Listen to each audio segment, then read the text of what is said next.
பாருங்கள் எப்படி குலைக்கிறாரு பாருங்கள். பக்கத்தில் நான் நிற்கவே கொஞ்சம் சைலண்ட்டாக இருக்கார். நான் இல்லைன்னா அவ்வளோ ஆட்டம் போடுவாருங்க அந்த சத்தத்துக்கெலாம். பாருங்கள் இப்போ எதுவும் வண்டி போகல. வண்டி போச்சுன்னா என்னமோ குலைக்கிறாரு பாருங்கள்.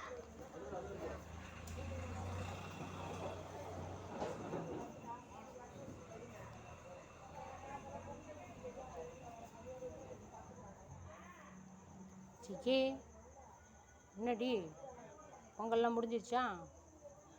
போய் சைலண்ட்டாக படுத்துங்களேன் செல்லம். ராத்திரிக்கெல்லாம் போயிட்டு தாண்டி இருக்க சொல்ல வண்டி.